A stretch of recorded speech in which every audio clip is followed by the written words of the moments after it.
basically, of course, we want to help you grow your bird business. And I said that, but specifically today, what we're going to hone in on is helping you understand why proposals aren't closing at a higher rate. And it may not be something that you think.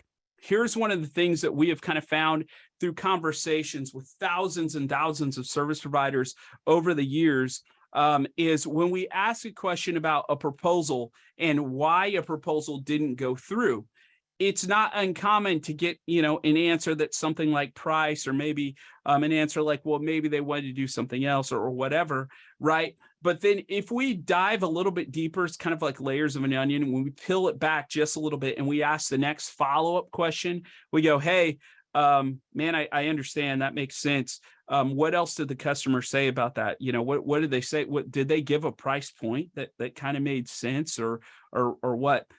The answer will be, well, actually, I didn't ask the customer. I just kind of assumed that it was price, and it may not be in those words. They may not use assume. They might, but that's usually what it comes down to. I actually don't really know. I just know that I got ghosted, or I just know that I'm not getting a clear answer, or whatever, right? And so oftentimes we assume that the problem is X when the problem may actually be Y. And so what I'm going to focus on is not X over here. I'm actually going to focus on Y over here. And that's what we're going to do today. We're going to help you better determine how to create urgency with your initial contact. Some of you guys have dealt with jobs where they drag their feet forever and then maybe don't do anything, or they drag their feet forever and then they do something over time. I mean, I've seen some of these jobs take a couple years to close, sometimes depending on the size of the job and some different things like that. Why is it? Man, how do we create some more urgency? How do we get these to go through as quickly as possible? And to help you create urgency and context for the ultimate decision maker using your proposal. So oftentimes, and you guys know this, oftentimes the guy that you're having the conversation with, maybe the guy that called you out, maybe the guy you meet with initially, is not the guy that's making the final decision. Now, sometimes it is. Sometimes maybe it's a store manager, maybe it's a facilities manager or something like. Maybe they can make the call. But it's also not uncommon for that proposal to get kicked up the chain. Maybe that goes to a regional director. Maybe that goes to like a VP of operations or something like that. And that's the guy that's actually signing off so the work can be executed, so that you guys can, collect the check and do all that kind of stuff. So how do we create urgency with that guy, in addition to the guy that is our initial contact? Again, factor's not X, the factor's Y. We're going to focus on that here in just a minute. So specifically inside the agenda today, we're going to talk about how the issue of difficulty closing bird jobs is created in the first place, the core issue. We're going to talk about dealing with difficulties in getting some of these bird jobs to close. I'll give you some specific answers to some questions. I'm going to give you some real life scenarios. I'm going to give you some solutions to those scenarios, and we'll talk about some of the support available. One of the things, and they may have mentioned this before, please feel free as we go throughout this, post your questions in the chat. The reason why you see Trevor and the reason why you see Kate that are there and they're standing by is they are our best specialists who are phenomenal at being able to just answer those questions right off the bat, man. So fire away. Again, I said there's no dumb questions, and our job, if we didn't properly equip you coming out of this and we didn't properly answer your questions coming out of this, the way we look at it is we failed. We didn't live up to the standard that we've set for ourselves. So we want to answer all your questions. Fire those questions away. Be engaged, and I promise you'll get a knowledgeable answer. Okay, let's talk about some of the challenges that you have to overcome coming into some of these types of jobs. The biggest thing is understanding, what is your customer thinking? What is your customer thinking? What's really, really interesting is that the best salespeople, the best people who are able to get jobs to go through, you'll find this one common denominator with them. And that one common denominator is that they are phenomenal listeners. They listen a lot more than they speak. It's really interesting. There's this statistic that I saw that people who are engaged in conversation, if they're engaged in conversation, if that person talks a whole lot, they actually find the person on the other side of the table as being a very interesting person, even though that person talked very little. So the one that actually listens the most, it's really interesting. That person that's doing the speaking perceives them to be the most interesting person generally in the conversation. Just this very interesting sort of tidbit about how we're wired. So we want to listen before we speak. And what active listening does for us is it helps us understand what the actual customer concern is, not the perceived concern. And it also keeps us from actually overlaying some knowledge that may potentially be irrelevant. Sometimes an overtalker will actually talk themselves out of a deal. Like the deal may have already been sealed, the deal may have been sold, the guy may have been sold, and then all of a sudden, and I think we've all had that happen to us before when we go into, maybe you went to buy a car, or maybe you went to go buy a piece of furniture or whatever it is, and you're having a conversation with someone, and it was like, okay, yeah, hey, I think I'm there. But then that person proceeded to talk 5 or 10 minutes longer, and they talked you out of making the decision that you actually wanted to make in the first place, right? So let's understand what they're thinking. The way we do that is by listening. Here are some things that your customer is likely thinking already. They're either thinking, birds are not a problem. If you're walking up to that site and you're walking up to that site cold, because bird infestations, one of the phenomenal things about it is it's one of the few things that you can actually see from the road. So if you're walking up to that site or approaching that customer cold and they didn't call you out, or maybe you already have the general pest contract there, but you happen to notice, hey, there's some non-contract potential work here because I see a bunch of birds, and you're talking to them about those birds. Why is it that they haven't talked to you about the birds, and why are you initiating the conversation? I can tell you the reason why. It's likely that they don't believe that the birds that are there are a problem, right? So that's something that they may be thinking. They may also be thinking, birds are just a minor annoyance. Yeah, I have birds. I've got 10 sparrows here. I've got 5 birds here. I've got whatever. But they're not really a problem. I mean, they're kind of annoying, maybe every once in a while our employees are eating, they're landing on the table and they're taking French fries off their plate, or whatever it is that they're doing. Our customers get some droppings on their cars, or employees get droppings on the cars or something, and that's a little bit annoying, right? But not so annoying that I maybe want to do anything about it, right? So they may be thinking that. They may also be thinking, man, these birds have been here a little while, and they haven't heard anything yet. So, why a little longer won't hurt. Why should I run and take care of that? Man, I've got a sliding door that needs to be replaced. I've got a roll-up door that's got some issues with it. I've got weather stripping. The projects go on forever, right? Particularly with these guys in operations and maintenance, right? The projects go on forever. Why in the world should I prioritize doing anything about this bird issue that's been here for a while over something else, something that's more important, right? Here's the thing I'm going to tell you. If you can't overcome some of this kind of stuff, what's going to happen is the deal's going to go up, and either it's going to take forever to close, or it's not going to close at all, right? So it's really important that we understand what they're thinking. They might be thinking the price on my bird bid is going to be the exact same as my general pest bids. I've had general pest services at this location forever. Maybe I've got, a rodent monitoring program that's in place. I've got perimeter treats, all of that kind of stuff. So these birds are starting to get a little bit annoying. Maybe they're a little bothersome. Maybe they're whatever. Let me go ahead and price out what it would be to take care of those birds. But without context, if they don't have any information, there's no price ceiling set, nothing like that, right? Chances are that their perception is wrong in thinking that wildlife control is going to be the exact same price as their general pest control. They may also be thinking that the process of removal will be as unobtrusive as a perimeter treatment, or whatever type of pest control they have currently going, right? So again, if you've got rodent monitoring program, they may think it's going to be the same like that, like somebody's just showing up, or perimeter treat, somebody's showing up, he's out of the way, and blah, blah, blah, blah, right? They may be thinking that. And one other thing they may be thinking is, if I do something about these birds, I've got these birds here, yeah, they're a problem or whatever, but I really don't want to hurt the birds. Like, if I do something about it, whatever I do, I just don't want to hurt them, right? They might be thinking that.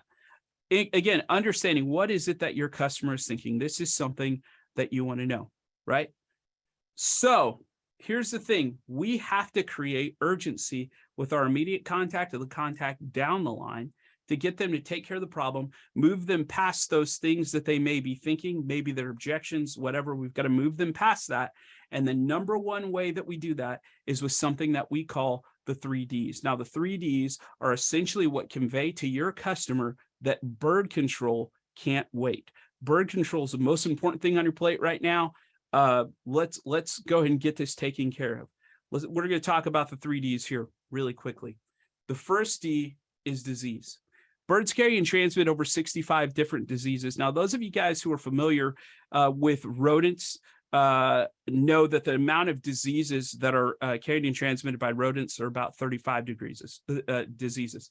So we're talking about almost twice as many diseases carried and transmitted by birds over a significantly longer swath of geographic territory covered. So consider this. A flock of starlings, let's say, will fly up to 60 miles away from where they roost or sleep overnight to feed the next day. Doesn't mean they're going to do it every time, but it does mean that they will fly up to 60 miles away from where they roost to feed. So consider this scenario. Let's say we've got a chicken processing location, right? And we've got chicken offal that where you've got scraps and stuff that are being thrown out. And maybe that stuff is rotting in some type of area that birds have access to. And I've seen this scenario more times than I can count with several of the large chicken producers, but you see this across the board in other areas too. But I'm going to use this example.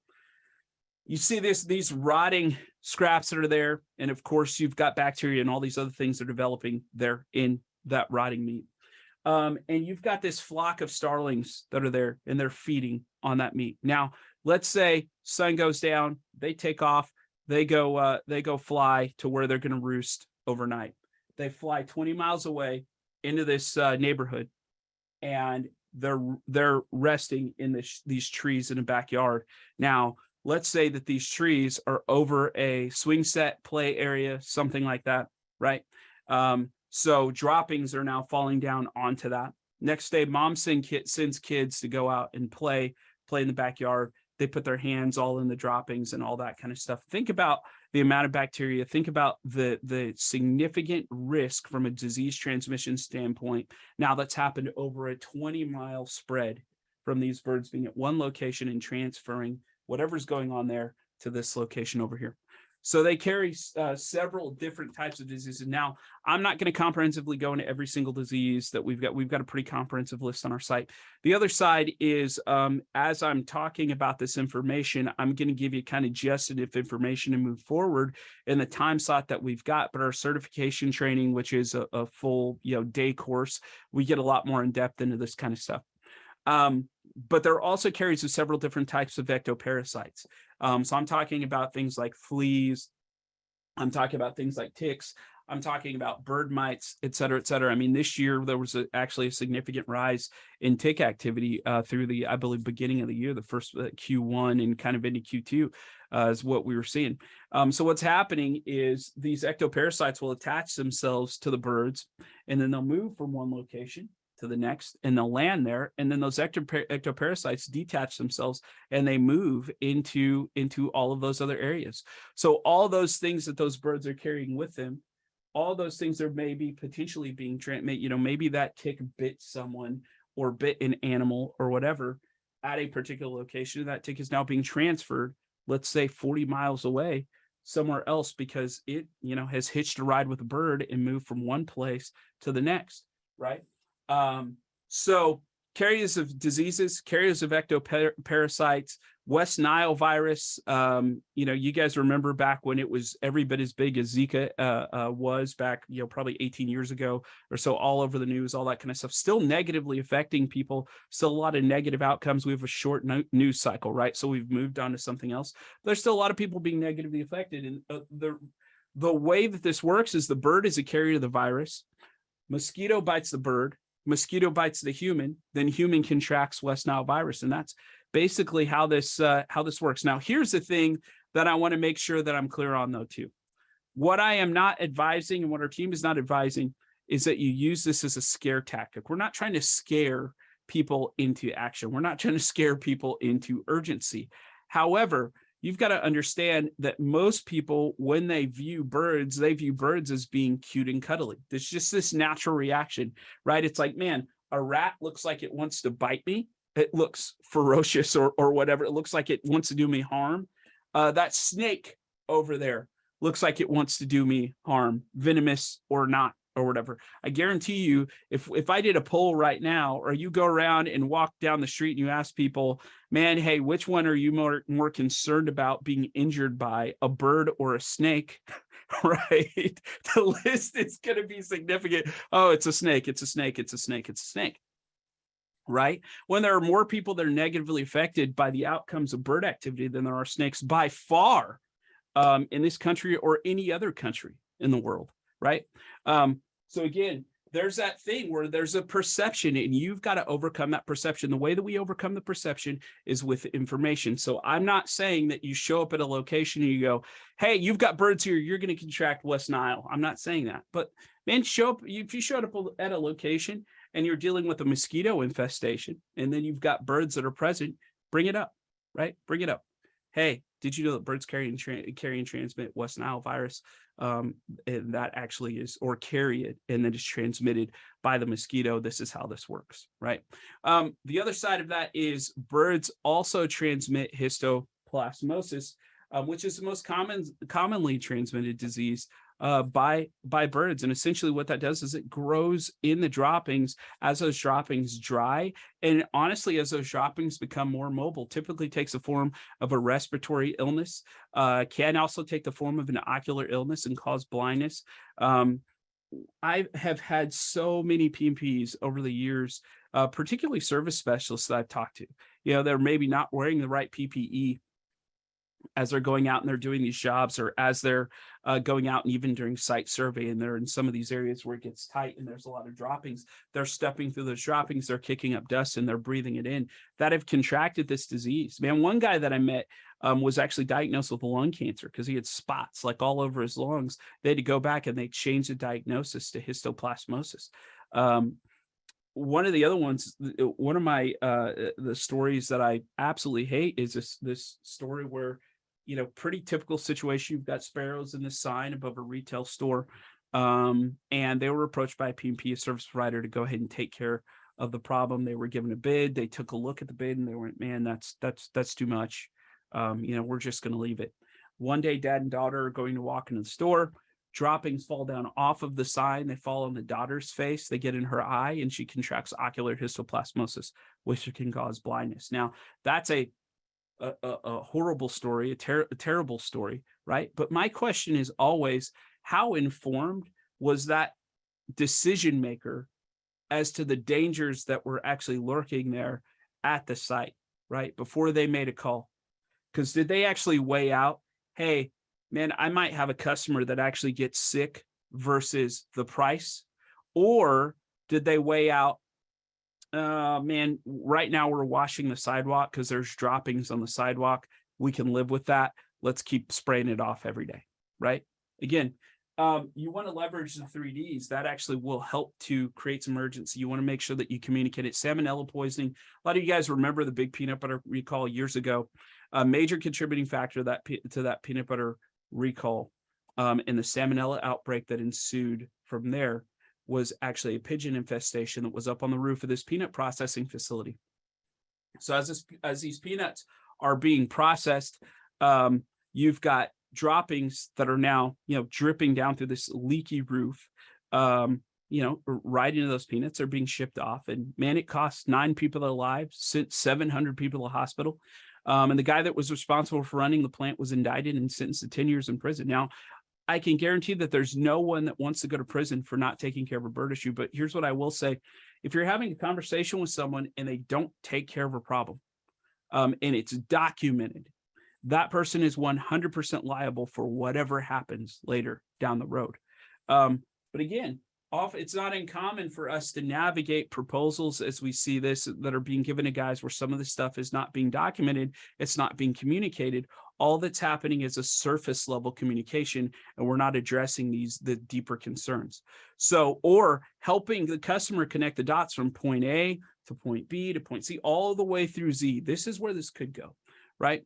And so the 3Ds help you do that. The second D is the distraction factor. I don't spend a lot of time talking about this one because this is the one that you guys are getting a call about already. This is generally the aesthetic side of it. So this is things like birds on signs. It's things like birds in parking lots, maybe harassing customers. This is things like birds all over structures, some of the very visible stuff, bird droppings on vehicles that are really frustrating, bird droppings all over the ground. Those things that the customer might say, oh yeah, that's disgusting. We want to do something about it because it's disgusting. Now, here's the thing, that D may help you get your foot in the door, and that's great. However, if you only rely on that one to sell the job, I guarantee your proposal close rate is going to be much lower than someone who actually ties in the other factors and again helps the customer see where this problem could progress to over time. And here's the reason why. Consider this. You're at a parking lot, parking garage. Let's say that's a nice place. Maybe it's a hospital. Let's say it's a hospital. You've got a parking garage, and you've got the director of the hospital that is driving in, every day, or the vice president, whatever. He's got his designated parking spot in the lot. And let's say you've got some of those concrete ledges, right up above, those concrete beams right up above, and you've got a pigeon infestation in the lot, pretty common, right? A lot of you guys are picturing this. You've seen this before, right? Now, let's say that every time that executive goes out to the parking lot, out to the parking garage, he goes to get in his nice S-Class or whatever. Every time he goes out there, he sees a fresh set of droppings on his car. Incredibly frustrating for him. He's like, man, okay, this is ridiculous. Somebody do something about these birds. Talks to his facilities guy. His guy calls you out, and you go out there to give him a bid. Hand that bid over to him. That goes to the facilities guy, then goes to, let's say, the executive to make the call. Now, here's the thing. Without proper context, here's what that decision maker does. He goes, okay, it's going to cost $5,000, let's say. I'm just throwing out a number.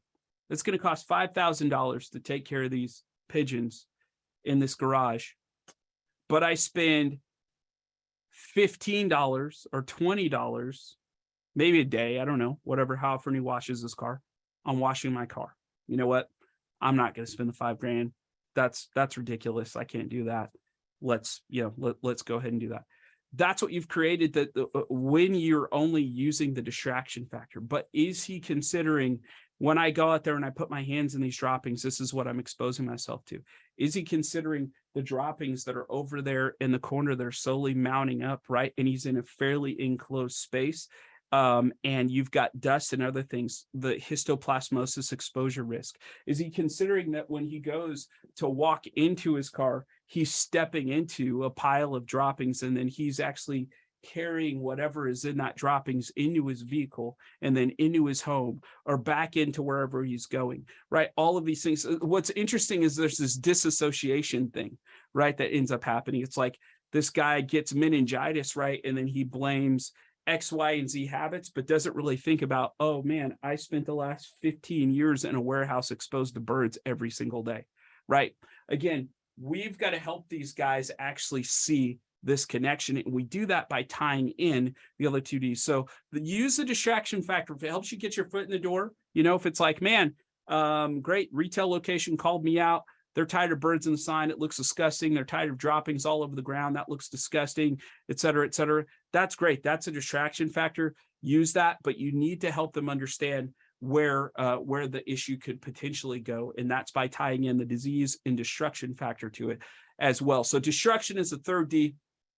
Birds cause billions of dollars in damage every single year. They do it a few different ways. I'm not going to cover, of course, everything comprehensively, but a handful of ways I want to point out here really quickly. Bird waste clogs ventilation systems. Now, most of us have heard this in bird, right? We think about the fire risk, particularly when we start to talk about furnaces, when we talk about things that heat up, when we start to talk about the summer months, maybe late fall when it's really hot. And all of a sudden you've got these, fires that are happening in these ventilation systems. And sometimes we even watch these fires move all the way through the ventilation systems, travel to walls, do all that kind of stuff, which is terrible, right? So we think about that.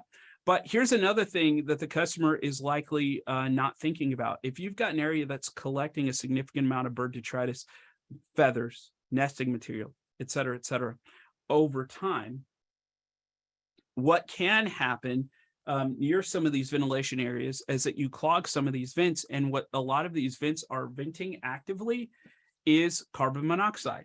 So what type of liability now are we talking about if we've got a building full of people and we're trapping even small amounts to start of carbon monoxide in the building and building that up over time, right? But is the customer thinking about that, right?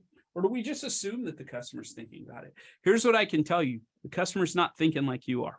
No question about it, right? He's thinking about the 17 other things on his list. So you want to make sure that you help get that guy on your page. It cuts down on the life of warehouse roofs, bird droppings do. So here's the thing. Birds are very efficient in the way that they excrete waste. They dispel waste through one orifice. They don't have two separate orifices. So a bird dropping contains both urine and feces in it. The urine in the dropping is what actually creates a significant amount of uric acid. That uric acid will eat through most things, steel, concrete, et cetera, which means that you've got things wearing down underneath the acidity of that dropping over time, the longer that it sits there. So now consider this. This is something I bet your customer's probably not thinking about. There was a gas station location we're helping out with. Pigeon infestation. We've all seen stuff like this before. The awnings up above the pumps. You've got those thin parapet walls on the edges of those awnings, right? Pretty thin.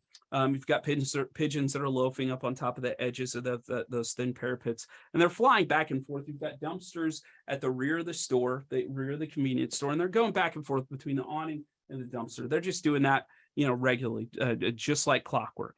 And we showed up at this location. There were so many droppings that had started to accumulate right up against the edge of those parapet walls there on that awning, that the structural integrity was starting to become compromised because it was starting to bow out. There were so many droppings. We took 600 pounds of droppings off the top of that awning. Now think about it. That awning is exposed to weather. Now, granted, you've got your parapet ledges and all that stuff, but that awning is still exposed to weather. Yet it still was able to accumulate 600 pounds of droppings. So now let's think about this situation.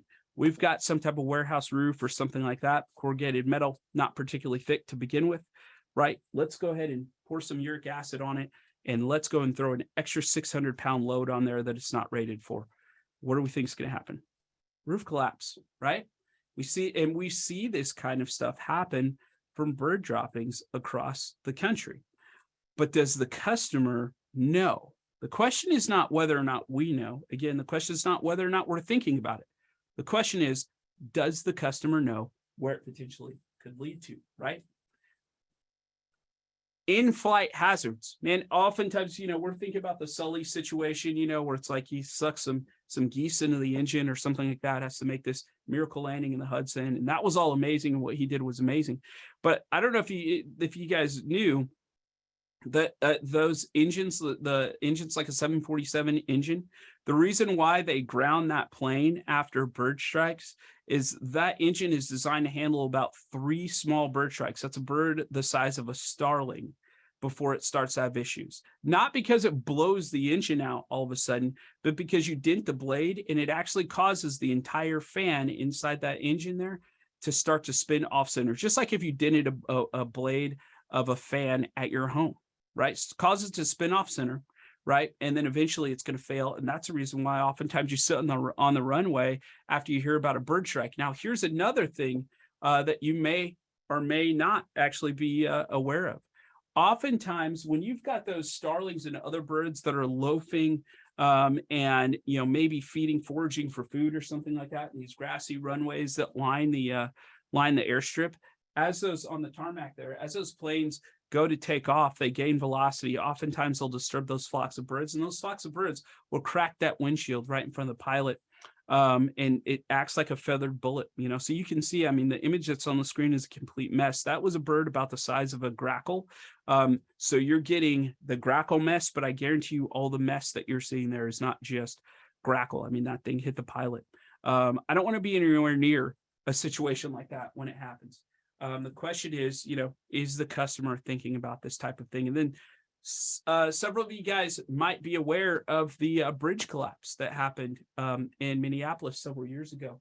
Major contributing factor to the collapse of the bridge was a pigeon infestation underneath the bridge. Now, like all the horror stories I talk about, the one common denominator is they were approached by a company to take care of the problem, and they decided not to, or decided to drag their feet on taking care of that problem. Well, that decision by someone, facilities manager, executive, whoever it is, killed 13 people and sent 130 people to the hospital, right? That's a pretty heavy weight to bear. My question when I look at these outcomes is, did they fully understand what was at risk, right? One of the things I think about, this is oftentimes a bit like insurance, right? No one goes out for your car. Now, granted, I know, if you live in the US, it's mandated, that you carry insurance, right? But no one goes out and buys insurance after buying their car, and then gets on the phone with their friend and talks about the sexy insurance they just bought. Hey, check this out, bro. Check out these coverages. This is great, right? Like no one does that. But you don't buy insurance so that you can flaunt sort of the sexiness of the insurance. You don't buy the product for the product. That's not what you do. You buy insurance thinking about, man, what could happen if I hit someone and I don't have insurance? What could happen if someone hits me and I don't have insurance? What could happen if I put someone in the hospital, or if I have to go to the hospital, or all of those things? You buy that insurance to make sure that that thing that may never happen doesn't happen, right? So oftentimes this is exactly the way that we have to help train the customer and help them understand why they need to take care of the problem. You're the expert. You've got to convey this information. Let me give you just some quick answers. Remember I said, what are your customers thinking? Oh, one of the things that I'll mention as well, I think we may have a poll, if I remember correctly, on those questions. What is your customer Yes, we thinking? do.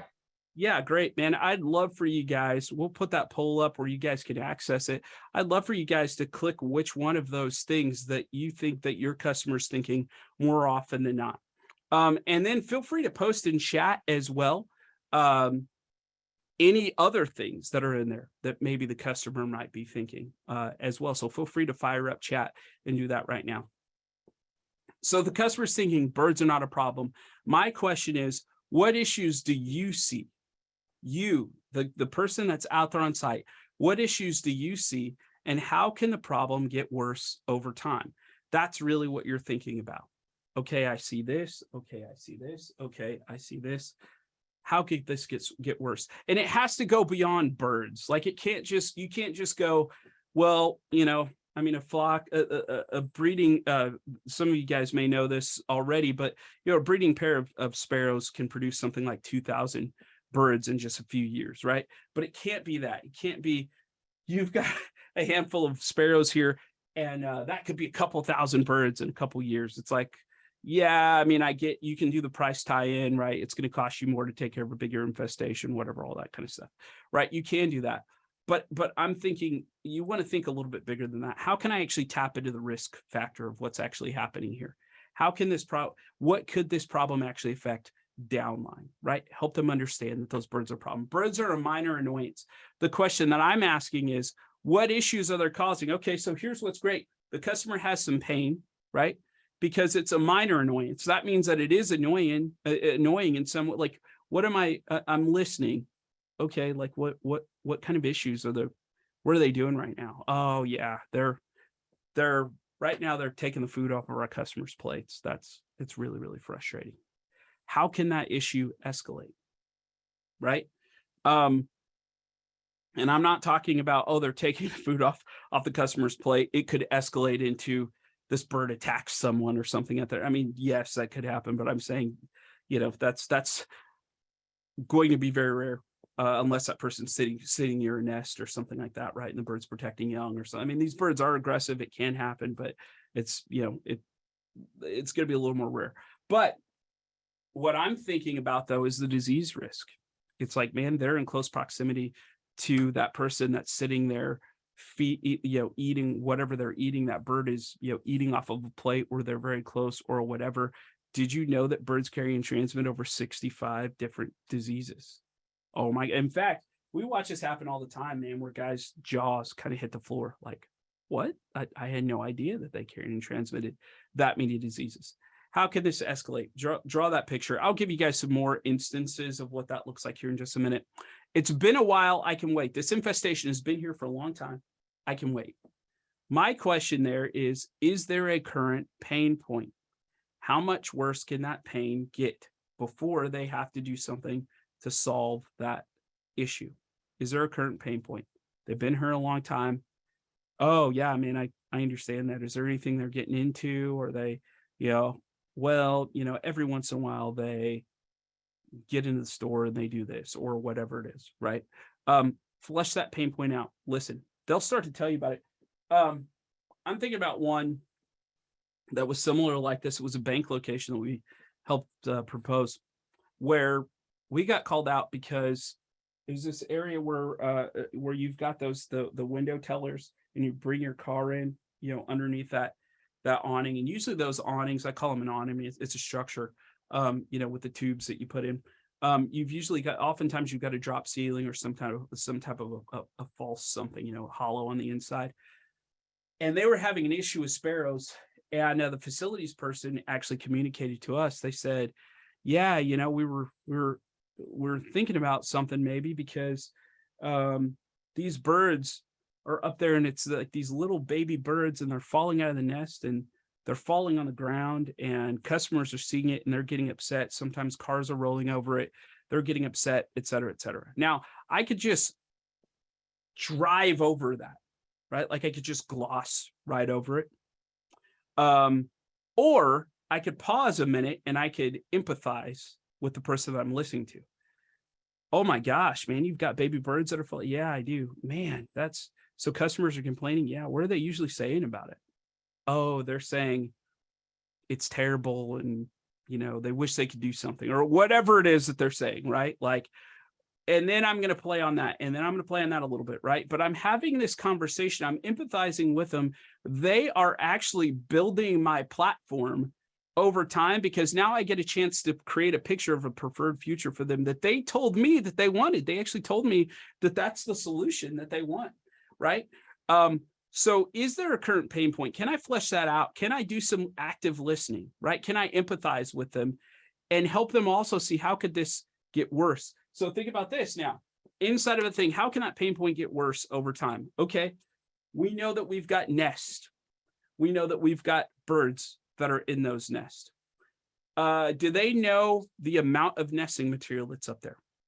Do they know about the droppings? Do they know about the acidity of the droppings? What are the chances that false ceiling that's there, it's like, man, I'm so glad that you called us out here so we could take care of it, because we want to take care of those birds that are falling out of the nest. That's a mess, and that's definitely a problem. And I'm glad you called us out before it turned into a real problem, because sometimes those drop ceilings can actually collapse in on cars while they're in the drive, and we don't want that to happen to you. All of a sudden, now I've just made this incredible connection from here to here, helping them actually see, well, what do you mean? Well, here's what they do. Here's what causes this. I've opened a door, right, for some additional conversation. And now I've moved from a category of distraction. That's a distraction factor. I don't want to see these birds falling on the ground. My customers are upset, blah, blah, blah. Now I've moved it into the destruction factor. There's a significant amount of risk if we don't do something to actually take care of this problem. The pricing will be the same. That might be another one. Do they know the degree of work involved with bird removal versus other pest services? Do they know that? Has that been communicated, right? You can communicate that both verbally and through the proposal. It's like, man, maybe a guy has to show up once a quarter and walk around and spray treat or something like that, right? But maybe if you're out there doing bird removal, you've got to have a guy out there a couple times a week, and he's got to be up on the roof, and he's got to do this, and maybe he's got to harness in or whatever it is, right? But helping them understand that will help them understand why the pricing isn't the same. The process will be like perimeter work or some of the other things that I have that are unobtrusive. Do they have documentation that helps them understand exactly what will occur and when? It is shocking sometimes to us as we look at some proposals at how little detail there are in the plan for how to actually execute the work, right? And this is something that our team helps guys with. So if you've got a proposal that doesn't have a lot of information in it, that's not a problem. It's something that our team actually helps with. So we're not leaving you out high and dry. We've actually got a tool that kind of helps build some of that stuff out, and we're happy to kind of talk and help. If that's something that you're interested, you can post that in the chat. We can make sure you get access to that tool. But do they understand what exactly is going to happen, when it's going to happen, et cetera, et cetera? Because if they understand that, they'll know, okay, wait, this guy, I might actually have to do this. This guy may need access to this that I don't normally have to give. I might actually have to shut this part of this thing down over here for a minute while this and this and this happens, maybe during installation or whatever, right? But that's how we counter that one. And then the last one I've got in here is, I don't want to hurt birds, right? Do they understand the process of treatment, and have their concerns been mitigated with information? Do they understand the process of treatment? So understanding that the goal overall is not to hurt birds. We're not trying to actually do anything to hurt them. We actually want to move them from the site, and that's really what we're going for. Okay, really quickly, I'm going to take some time. We'll get into some real quick, real life scenarios, basically, and then we're going to let you guys get out of here. So really quickly, let me give you guys a couple of opportunities and where to look for some potential risks. So let's take an industrial opportunity. I'm going to use an ethanol plant as an example for this one. So here's what you guys could see from the site map on this right now. This is an overhead of an ethanol plant. Now, you can actually see down to the south of that image, you can actually see train cars that are down there. You can actually see where you've got your catwalks. You can see break areas. You can see trash areas. You've got your dumpster, your enclosed dumpster. You've got the roof there with your HVAC units. You've got your rafters and beams and all that kind of stuff on the interior of the warehouse, right? You've got all of that that's there on the screen. Now, why did I highlight those? Those are areas oftentimes where you are going to see bird activity. Down at the south where you're looking, you can kind of see that train area down there, right? Oftentimes you'll either have covered tops on some of these trains, or maybe belly dump type loads, and you've got grain spillage. So birds are out there maybe feeding on the grain. You've got, let's say, the HVAC units that are up there, and you've got maybe a condensation drip or something like that, right? And so the birds have a ready water source. So they'll go up there and they're hanging out around there, maybe going after the water, loafing on the roof. Maybe it's an interior exterior infestation where they're loafing on top of the building, flying in through open bay doors and going back and forth inside of the building. Maybe they're loafing on top of, some of the lights or some other things that are there. Maybe you've got this area where you've got your catwalks, and you've got pigeons and pigeon nests that are actually right there on the catwalks. I've seen that before, where there's, eggs, broken eggs, and all sorts of stuff laying all over the ground. You're kind of stepping over pigeons and pigeon nests as you're walking across that catwalk. Your dumpsters, you've got, birds that are there. Maybe you've got food on the ground in that employee lunch area or something like that, right? So your customer sees possibly the issues in some of these areas, right? And they know where they are. But what do I want the customer to see? Here's what I need the customer to actually understand when they look at those scenarios instead. Man, if I've got those, if I've got an area where I've got an HVAC unit or something like that, particularly furnace type unit, if I'm collecting a bunch of bird debris, and oftentimes those units, particularly on the inside of a warehouse, get used a little bit sparingly.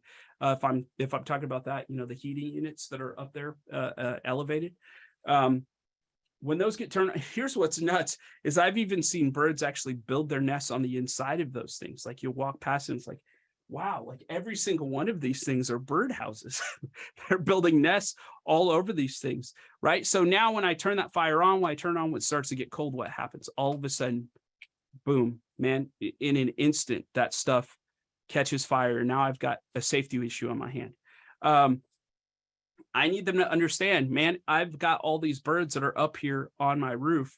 What is the possibility that something else happens? Again, like that picture on the top left, there's my roof collapse. I need them to understand if I've got workers that are walking through these catwalks, right? I need them to understand the possibility of a slip and fall injury actually happen, which is a very common injury that happens. Same thing if it's down on the ground, maybe it's near the dock. Oftentimes we'll see birds that are loafing, right up above those dock doors, right? And you'll see droppings all over down there. It's like that could be a potential slip and fall hazard. And then if I'm talking about some of the break areas or some of the areas where employees are unloading things or some of those other ones, there is a potential for disease risk. It's like, so asking some simple questions, man, like, have you, since over the last, how long was it? It was 5 years or something that's been there.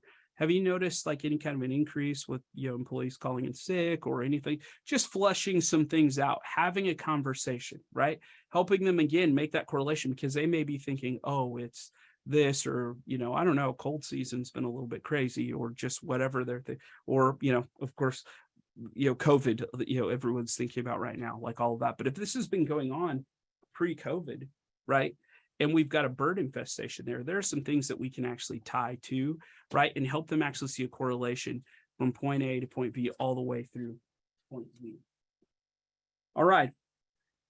My hope as you guys go through is that you'll start to look, recognize, and see some of these potential risks, and know now how to communicate to the customer about the potential for issues, about the potential problem, and how to move forward from there. I just want to close with really quickly extending to you guys our Avitrol certification live. I told you guys I was just going to cover a brief amount of information in this webinar, but we do have the long form where we cover everything from bird habits and habitats to how to effectively treat, to how to price, to all of those things all in one deal. And we actually certify you. So you actually get, of course, the Avitrol stamp on you. You get to take that in and take that in with assurance. The next one's coming up in November. Heather can announce the date here.